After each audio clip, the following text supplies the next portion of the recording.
mo sa ating lahat. Let us pray. Hallelujah. Yes, Father God in heaven, thank you so much, O God, sa pagkakataon ito, Panginoon, na kung sa amin, Diyos, ay tinawag mo ang bawat isa sa amin upang muli, Panginoon, ay makinig sa iyong mga salita. Amang Diyos, sa hapong ito, sa amin pong pag-aaral ng iyong mga salita, ikaw lamang punawa, Panginoon, ang siya pong maitaas at maitanghal, ang siya pong malayang kumilos sa kalagitnaan po ng bawat isa, Panginoon. Ama, salamat dahil ikaw, Diyos, ang itinataas namin sa sandaling ito. Buksan mo po ang aming mga puso, ang aming pong mga pangunawa, nang sa ganun po, Panginoon, ay amin pong maintindihan ang iyong pong mensahe sa hapong ito, Panginoon. Ama, maraming salamat sa buhay ng aking mga kapatid na nandito. Lord, basbasan mo po sila, Panginoon. At nawa ay igawad sa kanila ang espiritual na pangunawa. At ganoon din sa akin, Lord, na sana'y gamitin mo lamang ako bilang iyong tagapahayag sa hapong ito, Panginoon. Lord, salamat. Ikaw ang siyang madakila. Ikubli mo po ako, Panginoon. At ikaw lamang, Panginoon, ang siya pong marinig at makita. Maraming salamat. At ito po ang aming dalangin sa pangalan ng aming Panginoon Jesus. Amen. Hallelujah. So, first time po na, ay hindi naman pala yata first time na makasama ko ang Pride Group. I think nakapag-preach po ako minsan sa Minsanao yata, but that was many years ago. Hindi ko na matandaan kung kailan. But ako po'y nagagalak na muli kayong makasama sa hapong ito at makilala. Dahil yun nga, bihira tayong magkita-kita. Pero sa pamilya po natin, alam ko na ang Diyos, ang siya pong namamagitan sa atin. Amen? Hallelujah. So, sino man tayo, ano man po yung ating pagkatao, kinalalagyan sa sandaling ito ay alam ko na ang Diyos ang siyang nasa kalagitnaan natin. So, sa hapong ito, let us arise and shine. Hallelujah. Ang topic po natin ay arise and shine. Alam ko na lagi po natin itong naririnig. Actually ay nangusap ang Panginoon sa akin through this word nung nakaraang linggo pa. At hindi ko ina-expect na ngayon pala i-share ito. Actually, ito na-share po sa atin ng ating mahal na pastora noon, mga nakaraan na. At napakaganda po ng pagre-rema ng kanya pong mga salitang ito sa akin. That's why I would just want to share it to you again, bilang isang reminder, bilang isang encouragement. So, ang text po natin ay matatagpuan po natin sa Isaiah 60, verse 1 to 3. Sabi po niya dito, arise, shine, for your light has come, and the glory of the Lord rises upon you. See, darkness covers the earth, and thick darkness is over the peoples. But the Lord rises upon you, and His glory appears to you, over you. Verse 3, nation will come to your light, and kings to the brightness of your dome. Mga kapatid, mayroong banal na kautosan para sa iyo, to arise and therefore shine. Ito yung isa pong pagtawag sa ating pong mga mananampalataya para bumangon o kaya gumising po sa ating pong espiritual na kadiliman. At pag sinabi po natin espiritual na kadiliman, yung tayo po ay medyo nababansot na po, dumadaan sa mga bagay po na naghihinder po sa atin sa ating paglaki espiritual. Nababansot na po tayo sa ating pananampalataya. Kung baga stagnant na po tayo sa ating pong pag-unlad at wala na pong progreso. Kaya, ang Diyos po ay hindi po nalulugod pag ganito po ang kanya pong mga anak. So, ayaw naman po natin, di po ba, na tayo po ay manatili na hindi po nag-grow sa ating pong pananampalataya. Kaya, bumangon po tayo. Sabi po dito, bumangon ka at sumikat na tulad ng araw. Tagalog translation. At ikaw ay liliwanagan ni Yahweh. Ganda po ng kanya pong sinabi. Bumangon ka na tulad ng sumikat na, bumangon ka at sumikat na tulad ng araw. Dahil liliwanagan ka ni Yahweh. So pag nandun po tayo sa sitwasyon na parang hindi po natin alam kung ano na po yung ating, ang nangyayari po sa atin, no? Dumulog lamang po tayo sa Panginoon. Dahil sabi po niya, dito na bumangon ka. Sasamahan po niya tayo. Dahil may plano po ang Diyos for us to raise up from that state of spiritual death. So bubuhayin po tayo muli ng Diyos. Itong katawan pong ito, no? Yung ating pong buhay na namamatay na. Yung spiritual life po natin na wala na pong nangyayari ay muli pong palalakasin, muling bubuhayin ng Diyos dahil mayroon po siyang plano po sa atin. At ito po ay sa pamamagitan ng kapangyarihan ng banal na Espiritu. Sa verse 2 po, sabi niya na mababalot ng kadiliman ang buong mundo. See, darkness covers the earth and thick darkness is over the people. Subalit, ikaw ay liliwanagan ni Yahweh at pupuspusin ng kanyang kaluwalhatian. Kaya, huwag kang matakot, kapatid. You have to break up your reluctance. Bakit? Upang sa ganun po, ikaw ay mag-rise up. Na?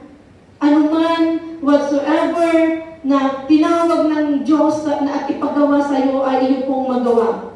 Huwag po tayong matakot. Alam niyo mga kapatid, bago po ako, nung i-assign, nakita ko po yung schedule ko po dito. Sunod-sunod, almost every day. Sabi ko kay Bishop naman, ba't naman araw-araw? Andun po yung bang pangamba, yung takot, yung hiya. Kasi lagi kong sinasabi na, lagi kong tinitignan yung sarili ko ba, na para bang wala akong confidence when it comes sa pagtayo, sa paghayag ng salita ng Diyos. Kahit nakikita niyo ako na nagagamit na rin na madalas na tumatayo, pero pagdating sa ganito, andun pa rin yung kaba. Pero habang binabasa ko ito, sabi ko, Mary, rise up. Amen? All you have to do is arise and seek God. Yun lang pala yung dapat natin gawin. Kaya sabi ko kanina, wow, kaba-kaba my heart. Diba? But, help me, Lord. Tulungan mo ako, Panginoon. Kasi, inihanda na po, God has made everything available for us. Andiyan na po lahat yung mga kakailanganin natin. Andito ang kanyang mga salita na atin pong panghahawakan. Andito po yung salita niya na magtuturo po sa atin. At dito po ay makikita po natin yung progress in every area of our life. Yung mga bagay na ginagawa po natin para sa Panginoon. So, paano po tayo mag-arise? How to arise? Number 1 is, do not dwell in the past. Huwag po tayong manahan sa ating nakaraan.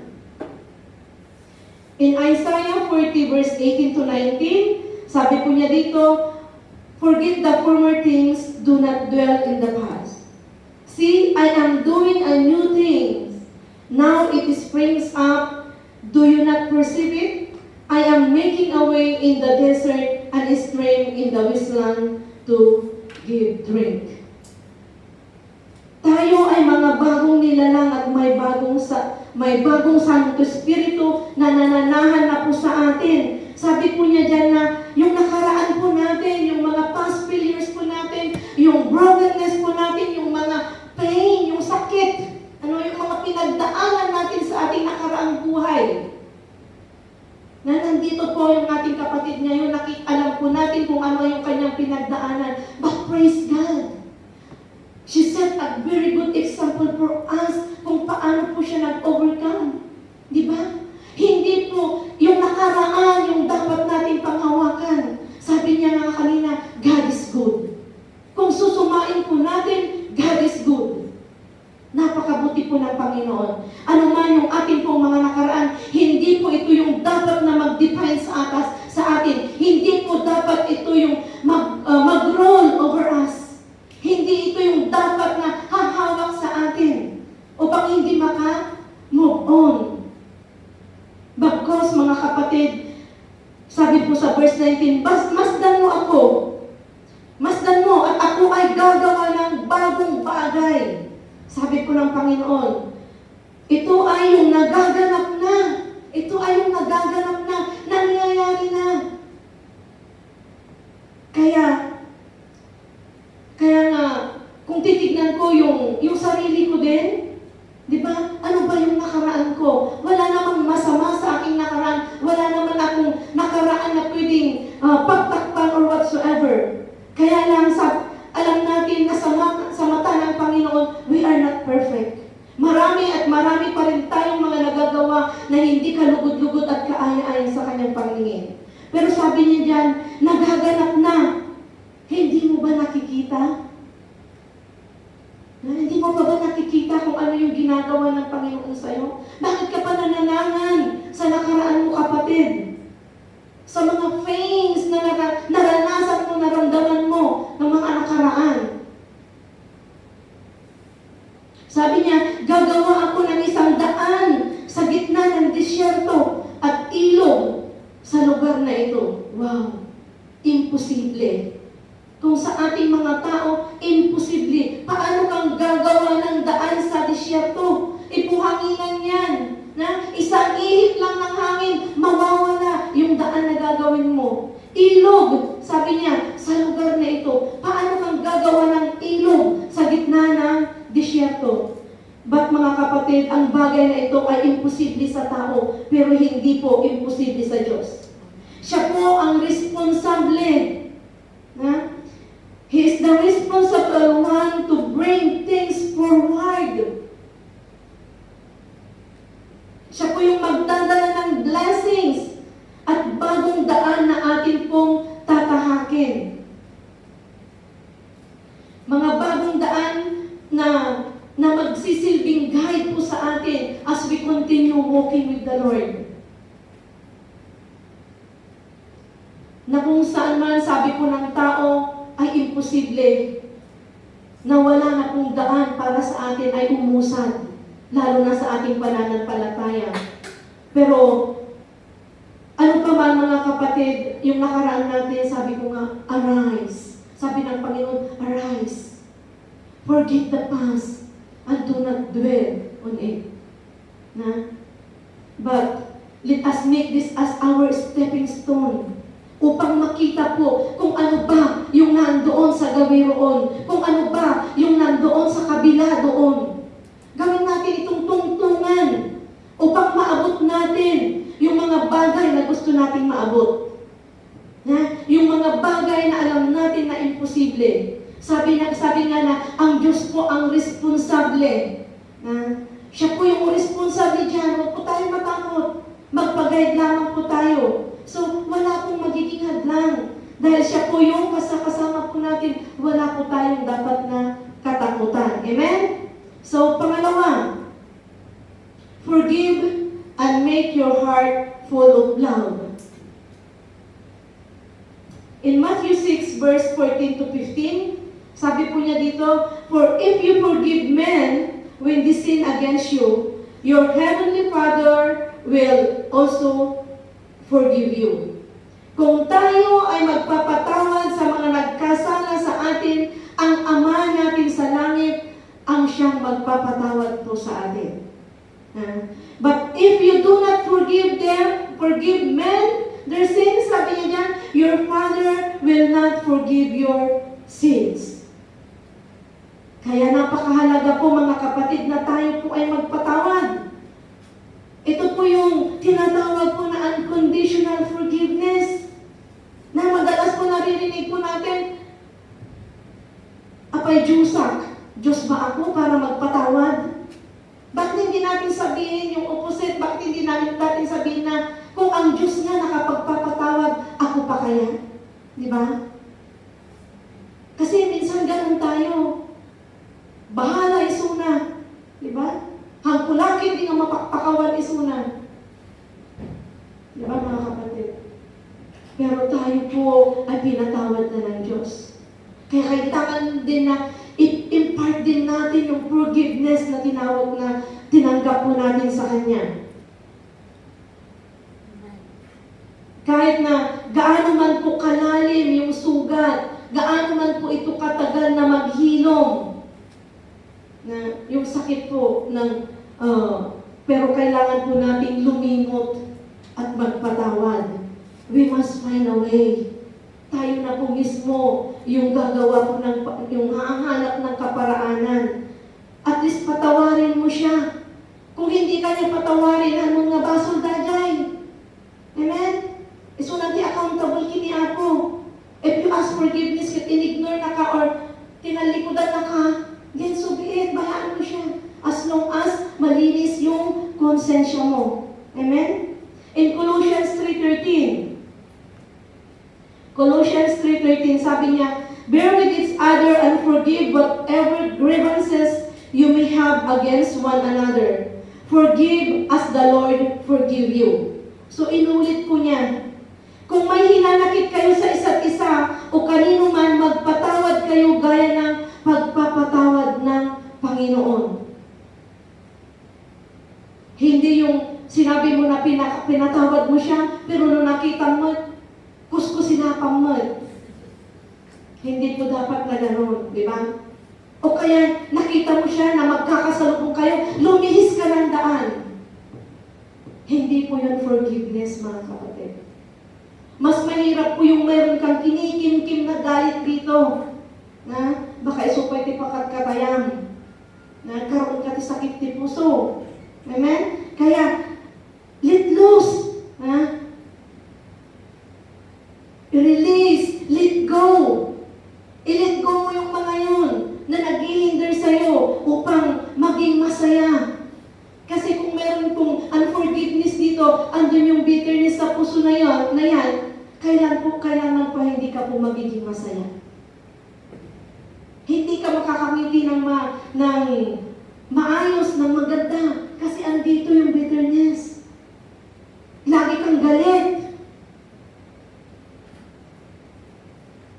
Hindi mo maikakaila kung ano yung nararamdaman mo, kapatid, pag mayroong bitterness dito sa puso. Na magre-reflect at magre-reflect yan sa katauhan mo. Bumakbagat ka nga, bumakbagat ka itsura, nagdali nga kungot dito ay puso. Amen? So, sabi ng iba, yun nga sabi ko kanina na, hindi ako Diyos para magpatawad. Pero tayo po ay pinatawad ng Diyos. Tayo din po ay makasalanan. Wala pong hindi makasalanan sa atin. Lahat po tayo, we are all bound to have mistakes, mga kapatid. Kaya, kung tayo po ay hindi naman po malinis or hindi naman po tayo perfect, apay may takid-kidan tayo iti at pakawan kakasat. Kaya, mga kapatid, punuin natin ng pagmamahal yung ating mga puso. Si Jesus po yung ilagak po natin sa kaloob-looban po ng ating mga puso upang sa ganun po ay mawalan po ng puwang yung galit. At ang pag-ibig ng Diyos po yung mangibabaw sa buhay po natin. Siya po yung makikita po sa atin. Kaya mahalaga po na tayo po ay magpatawad. Punuin po natin ang ating pong mga puso ng pagmamahal. Kasi masarap po yung feelings na wala ka pong kagalit. Masarap po sa feelings na nabibigkas mo yung mahal kita ng yung bang may katotohanan, di ba? Na maaramot mo, jikabsat. Yeah, freely. Maaakap mo siya freely. Kasi andun yung pagmamahal. Alam niyo, nung first time ko po dito sa church na ito, sana po ako Nung first time ko po dito, sabi ko, ayaw ko na bumalik dito. Kasi nga, nag-iisnabera mo, nag-itatao dyan. Diba? Kaagal mo lang ako doon, hindi nakakaisiman. Nangyarinig ko pa, dito daw sa church na to, wala daw tapik-tapik. Wow naman. Grabe naman sila. Diba? But praise God. Bukas is my spiritual birthday. 21 years serving the Lord in this family. Nasuruwak isudang ayakan, dali tao iti, nakunak nga, dama mo agayan. Mas mahal ko pa nga sila Yung si Daring, lagi kong nakakasama. Pag nasa Pilipinas ako, namimiss ko sila. Diba? Minsan yung mga kapatid nga natin, hindi na natin namimiss Pero yung mga kapatid mo, spiritual, miss na miss mo sila, di ba? Kaya nga, punuin natin ng pagmamahal yung ating mga puso upang sa ganon ay maging kaibig-ibig din tayo. Kasi kung hindi po natin pinupuno ng pagpapatawad at pagmamahal ang ating mga puso, kailanman mga kapatid, hindi rin po tayo nila mamahalin. Kahit sinasabi nila na pusong bato daw ako, bakit ka? Hindi ka pinag-asawa. Pusong bato daw ako. Hindi po ako pusong bato, martyr lang po ako para sa Panginoon. Amen? So, pangatlo, have faith in God. Magkaroon po tayo ng pananampalataya sa Panginoon. Having faith is having trust. Kailangan natin magtiwala sa Diyos ng buong puso. In Ephesians 2 verse 8, sabi po niya dito, for it is by grace you have been saved through faith. Dahil sa kagandahang loob ng Diyos, tayo ay naligtas sa pamamagitan ng pananampalataya. Kaya manalig tayo sa Diyos mga kapatid. Dahil sa pananampalataya natin, makakamtan natin ang pangako ng Diyos na kaligtasang espiritual. At pag sinabi natin kaligtasang espiritual, everlasting life. At ito po ay kaloob ng Diyos. Hindi po natin sariling gawa ito. Kaloob po ng Diyos ito, mga kapatid. Kung wala ka pong pananampalataya at wala ka pong trust, pagtitiwala po sa Kanya, hindi po ito makakamtan. So, in Mark 9:23, basahin nga natin in Mark 9:23, sabi niya, if you can, sabi niya, sabi ng Panginoong Hesus, everything is possible for him who believes. Dito po ay kausap ng Panginoong Hesus yung isa pong ama na nangangailangan po ng himala para po sa kanyang anak. Itong tatay niya ito ay nag-i-struggle po ng, he is struggling with doubt. Ang alam po niya kasi, ang doubt and disbelief, ang alam po kasi niya, hindi po kayang pagalingin o pabuhayin ng Panginoong Hesus ang kanya pong anak na may sakit. So, andun po yung doubt po sa kanya. Pero sabi po ng Panginoon, everything is possible for him who believes. Kung tayo lamang po ay mananampalataya at mag-trust po tayo sa Panginoon, all things po na kanya pong ipinangako po sa atin ay kanya pong gagawin. This verse po, ini-encourage po niya tayo to remain steadfast in our faith. Even kahit na sa gaano man pong hinaharap po natin o yung may doubt po tayo or may mga oppositions. Kaya alisin po natin yung doubt sa ating mga puso dahil ito po yung hihila sa atin upang maalis yung ating pananampalataya sa Panginoon. Sabi niya diyan, dahil sa kagandang loob ng Diyos, tayo ay naligtas sa pamamagitan ng ating pananampalataya. Kaya wag po nating kalilimutan ito. Wag po nating kalilimutan ang pananampalataya na ito na siyang magbibigay ng buhay sa atin. Napakahalaga nito mga kapatid. Kaya let us be encouraged, mga kapatid. Let us be encouraged and have faith in God always. So number 4 is move on. tayo po ay mag-move on. In Philippians 3:14, sabi niya, I press on toward the goal to win the prize for which God has called me heavenward in Christ Jesus. So, gusto ng Diyos na tayo ay magpatuloy to keep on trying to reach our goal. Ayaw po ng Diyos na tayo po ay mag-give up. Keep moving on. At habang tayo po ay patuloy na lumalakad, dapat po ay laging kasama natin ang Diyos. Ano man po yung mga circumstances na dumating po sa atin, ano man yung mga nagdahadlang sa pananampalataya mo o pananampalataya natin, ano man yung mga pagsubok na yan, kung kasama po natin ang Diyos, wala pong hahadlang sa atin. Step out. Lumabas ka dyan. Umusad ka. Na?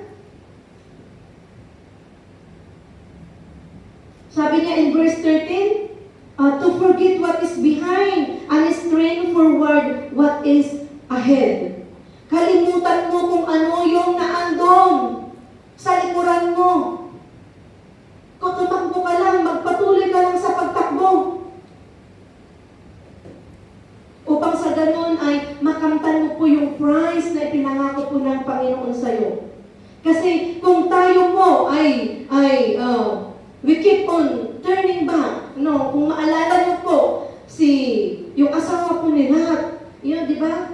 Dahil po sa kanyang paglingon, ano po yung nangyari po sa kanya? Nahadlangan po yung kaligtasan na ipinangako ng Panginoon sa kanila. Naging pillar of salt siya. Na hanggang ngayon, pag makikita mo or mababasa mo itong about sa asawa ni Lot na ito, para bang nagre-remind sa'yo to move on and not to look back, but to move on and look forward. Kaya alalahanin natin ang kanyang asawa. Dahil minsan marami tayong naiiwan doon sa likuran natin, sa mga nakaraan natin, we keep on turning back. Yun po doon po tayo nauudlot. Doon po, ito po yung naghihinder sa atin, not to move forward. Sabi niya dyan na, let us focus on spiritual progress, leaving behind our shortcomings. Minsan, kikitain tayo ng minunya dahil ginagpangkamalian tayo. Minsan, dahil sa makapakarami nating utang, at lagi nating naririnig na sinasabi nila na sana wala tayong utang, yun yung naghihinder sa atin. Na to move forward. Sana nakalayo ka na sa ministry mo. Dahil ang dami-dami mong bitbitin, na iyon lagi yung iniisip mo. Wala. Yun yung nagpapabigat sa iyo, kapatid. Kaya kung alam natin na hindi na po tama, sira na po sa atin, lalo na sa atin pong paglilingkod sa Panginoon, siguro ay it's time na yung bang wag na natin gawin, wag na natin ulitin, di ba?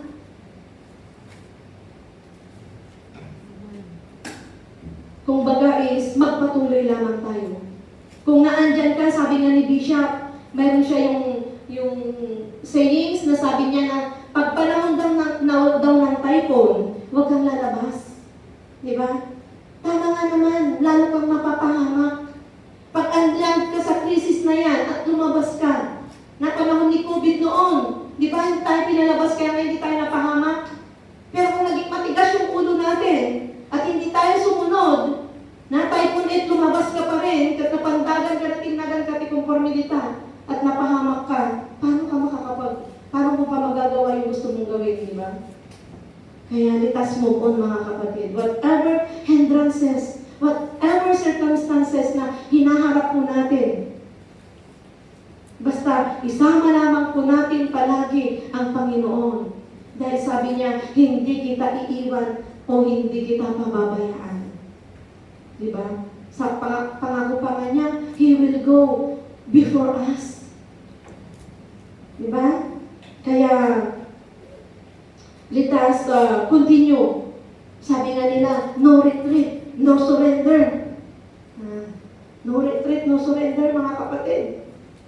Let us fight the good fight of faith. Amen? Hanggang sa tayo po ay, hanggang sa muling pagbabalik ng ating Panginoon at marinig natin na sabihin niya, well done, my good and faithful servant. Wow! Ang sarap siguro pakinggan. Amen? Hallelujah! So, after you arise, you have to shine. Diba? So, naka-arise ka na. Ngayon naman, you have to shine. Jesus is the light shining upon us. Sabi po sa John 8:12, I am the light of the world. Apart from Jesus, mga kapatid, we live in darkness. So, sabi niya dyan, na I am the light of the world. Whoever follows me will never walk in darkness, but will have the light of life. Ang ganda po ng kanyang ipinangako. So, how to shine? Paano po tayo magliliwanag? Paano po tayo magniningning? First is separate from the world. Kailangan po natin umiwalay sa mundo. Lumayo po tayo sa mga makamundong bagay. Quit the company of sinful and unclean man. Sabi po sa 2 Corinthians 6:14 and 17, 14 and 17, sabi po niya dito, do not be, verse 14, do not be yoked together with unbeliever. Yan. And in verse 17, therefore come out from them and be separate. So, dito po ay may babala po sa atin na wag daw po tayong makihalubilo sa mga unbelievers. Hindi naman po ibig sabihin na yung bang as in na dahil paano po natin sila maaaya, paano natin may share. Pero kilala po natin kung sino yung ating mga sinasamahan, mga kapatid. Di ba? Meron naman yung talagang grabe. Di ba? Sabi nga idagdag ko lang ito. Sabi sa Romans 12:2. Di ba yung sabi niya dyan na huwag po tayong makiayon sa takbo ng makamundong buhay. Yung mga nandito sa kamunduhan, di ba? Sa halip, sabi niya, ay tayo po ay huwag nating hayaan na ibang makiayon tayo sa mga makamundong ito. Bagkus baguhin ng Diyos ang ating, hayaan po natin na baguhin po ng Diyos ang ating pong pag-iisip upang maunawaan po ang kanyang kalooban. Sabi po niya dyan na sa gayon ay magagawa niyo kung ano yung mabuti at nakakalugod po sa kanya. Di ba? Kaya, huwag po nating hayaan, mga kapatid, na ang mundo pong ito yung humila sa atin para po mapahiwalay po sa Diyos. Bagkus tayo po nawa ang lumayo sa mga makamundong ito. Dahil alam na po natin kung ano po yung mga makamundong bagay na yan. Di ba? Ano yung mga gawa ng makamundong bagay na yan? Nung tinanggap po natin ang Diyos sa ating buhay, ibinigay na po natin ang buhay natin ito sa Kanya, tayo na po ay binago ng Diyos. Huwag na po tayong bumalik sa pinanggalingan natin. Huwag na po natin huwag na po tayong bumalik sa mundo na pinanggalingan po natin. Therefore, come out. Sabi niya, lumabas kayo dito. And be separate. Duma, sabi nila, kaslakay lang na sino? Da kayo mga Kristiyano. Kaslakay na true. Apay si kayo lang, da kayo lang ba? Yung matuwid? Di ba? Pero hindi naman ibig sabihin, mga kapatid, na yung pang magpakabanal tayo sa harapan nila. Di ba? Nobody's righteous, mga kapatid.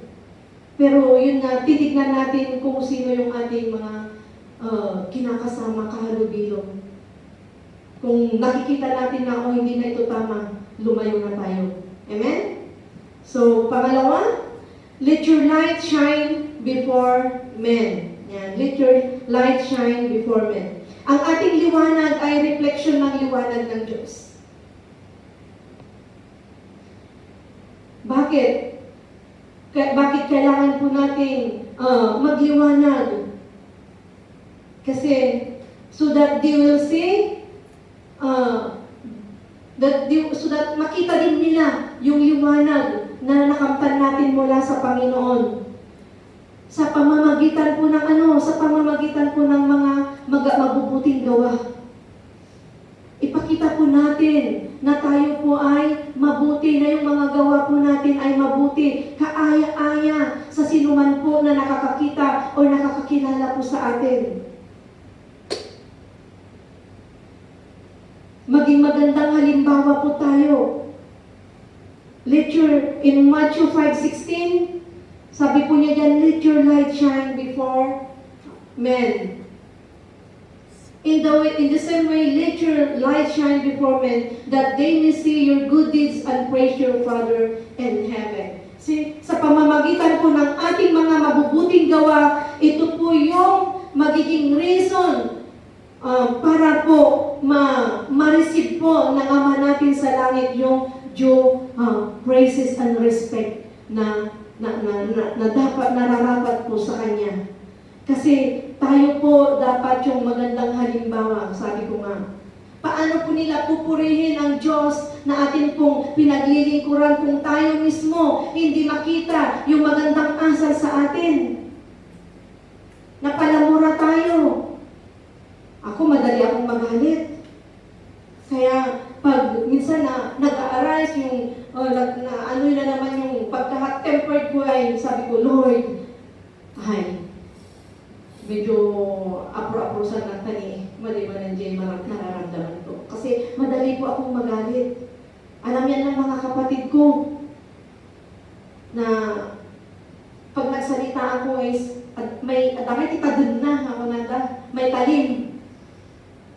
Pero ilagay po natin, hindi naman po masama ang magalit. Ilagay lamang po natin ito sa tama. Diba? Pero ngayon na tayo po ay mananampalataya ng Diyos, nawa tayo po yung liwanag na magniningning po sa kanila. Tayo po yung liwanag na makikita ng sino man po na nakakasama po natin. Through yung sa ating pong, kahit sa ating pong pag-iisip, sa ating pong pananalita, dapat andun po yung love, yung pagmamahal po sa ating paglilingkod, sa way ng ating pamumuhay. No, nakaimot ka man, how will you shine? Diba?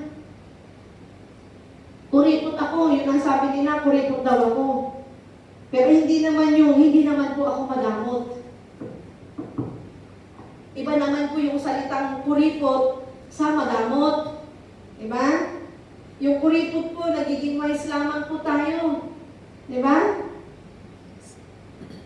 Pero minsan, pag nagiging madamot tayo, marami po yung galit sa atin. Hindi po tayo magniningning sa kanila. Amen? So yung liwanag ng Diyos po dapat, yung ipamuhay po natin, ito po dapat yung mamamagitan sa atin, sa pamamagitan ng mabubuting gawa. At patuloy na pagsunod sa mga alituntunin ng Diyos at batas na ibinigay po niya sa atin. So yun sabi ko, be a good example in whatever you do. Na sa pamamagitan nito ay makilala nila ang Diyos. Yan, makikilala po nila ang Diyos. Kaya nga, yung mga pamilya natin nakakakilala sa Diyos. Kasi nagbaliwat kami manang ko, hanod na kasdaidi. Pero hindi na born again, wow. Ibang-iba na siya. Diba? Yan dapat yung makita sa atin. Amen? Number 3. Live as children of light. Kailangan daw po tayong mabuhay bilang anak ng liwanag. In Ephesians 5, 5:8. For you were once darkness, but now you are light in the Lord. Live as children of light. Yan po. Minsan po, tayo po ay nabubuhay, isa pong nabubuhay sa liwanag, sa kadiliman. Na? Pero tayo nga po ay binigyan ng Diyos ng pagkakataon upang mamuhay po sa liwanag sa pamamagitan ng ating Panginoon. Kaya, dapat ito po ay isa pong call to action sa atin. Bakit? Because yun nga sabi ko minsan, we are darkness, but now yung bang naging liwanag na po tayo. Dapat matuto po tayo na yung bang ipakita yung liwanag na ito. Di ba? Bilang anak po ng Diyos, sabi po sa Galatians 5:22-23, dapat ito po yung makita po sa atin. Yung sa Galatians 5:22-23, ano nga ba yung mga bunga ng Santo Espiritu? Yung andyan po yung love, yung joy, yung peace, yung patience, kindness, goodness, faithfulness, gentleness, self-control. Ito po dapat yung makita po sa atin. Ito dapat yung manahan po sa atin. Natuwa ako sa sabi ni Pastor Rason niya nung last na nag-preach siya na narinig ko. Sabi niya na, bakit daw na muna si love?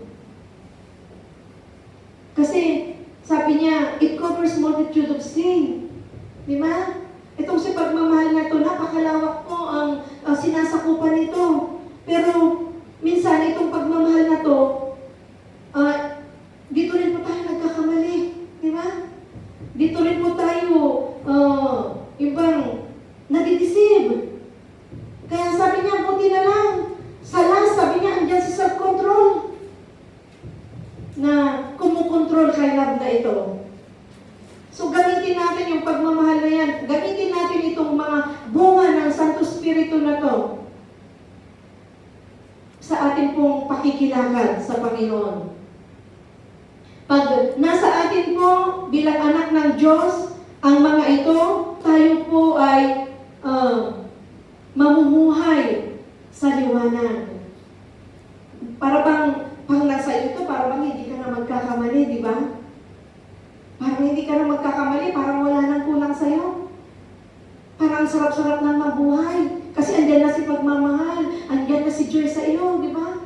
Wow, andyan si gentleness, andyan si faithfulness, si self-control. Hindi ka na magagalit.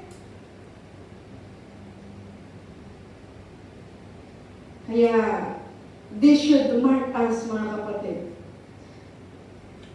Because the Holy Spirit is already within us. Already walking with us. Saan man po tayo naroon, saan man po tayo pupunta, andyan ang Santo Espiritu nakasakasama natin. At dala-dala natin ang kanyang mga bunga. Ito'y nawa yung mag-reflect sa ating mga buhay. Amen? So number 4, walk in the light. Lumakad sa liwanag. Paano po ba ang lumakad sa liwanag? In 1 John 1, verse 5 to 7.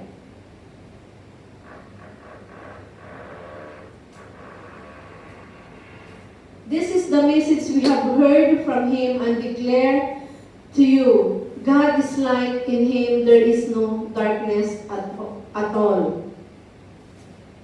If we claim to have fellowship with Him, yet walk in the darkness, we lie and do not live by the truth.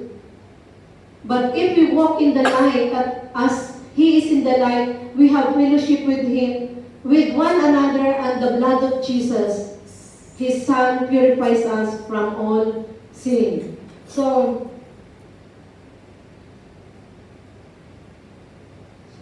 kung tayo po ay lalakad sa liwanag po ng Diyos, So if we claim, sa verse, sabi po niya sa verse 6 na, if we claim to have fellowship with Him, in Him, yet walk in the darkness, we lie and do not live by the truth. Kung tama nga po, kung kiniklaim po natin na tayo po ay nakikiniig sa Diyos, siya na po yung ating pong sinasamba, and yet we continue to walk in the darkness, tayo po ay nagsisinungaling.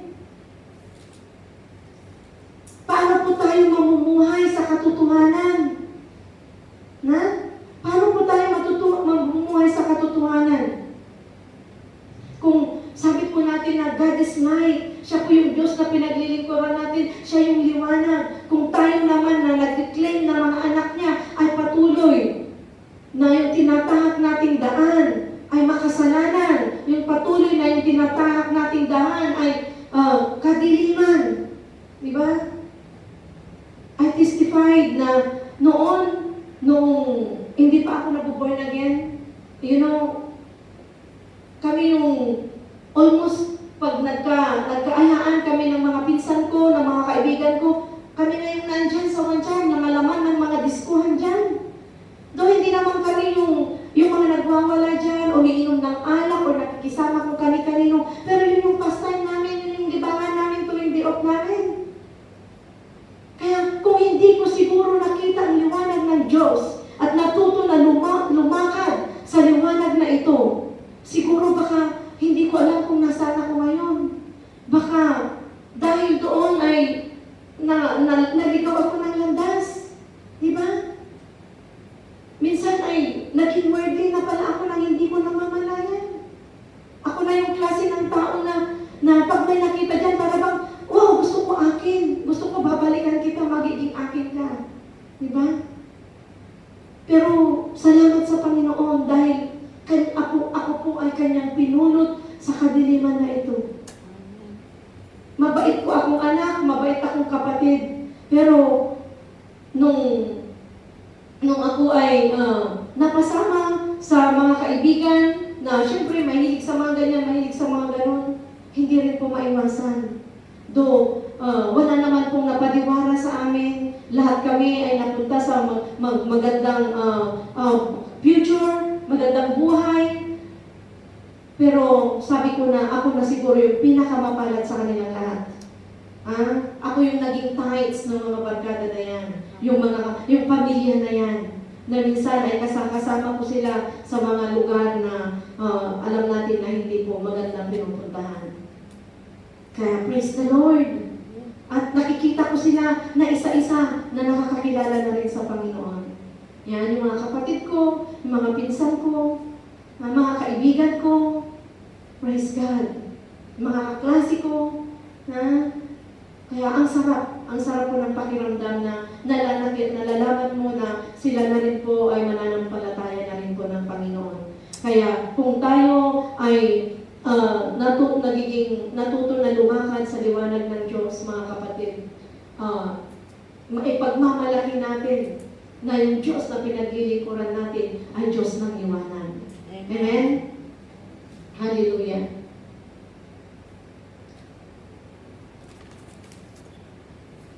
Kaya, kailangan po ay maging sincere po tayo. At isustain po nawa natin yung effort ng kagandahang loob ng Panginoon na ating pong sinusundan.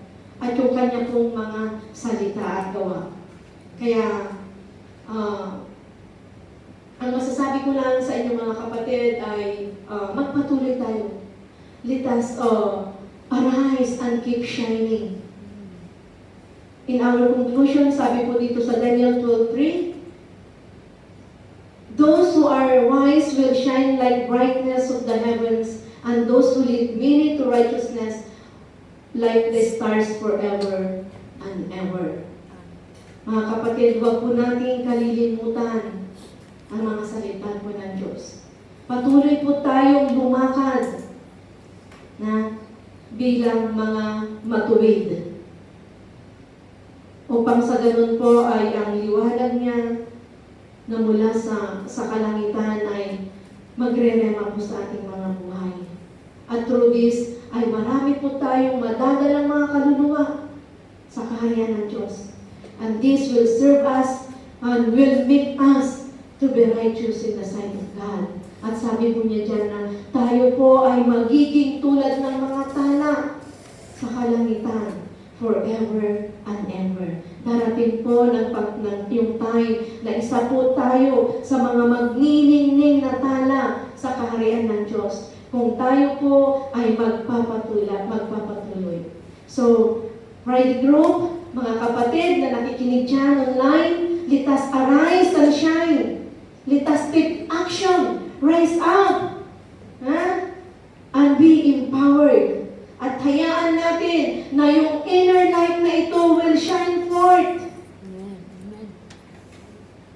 At sana po ay atin pong akapin yung pagkakataon o pangmamuhay na mayroon pong liwanag at na siyang nagbibigay ng kapurian sa Diyos. So ito lamang po yung aking pong mai-share sa hapong ito.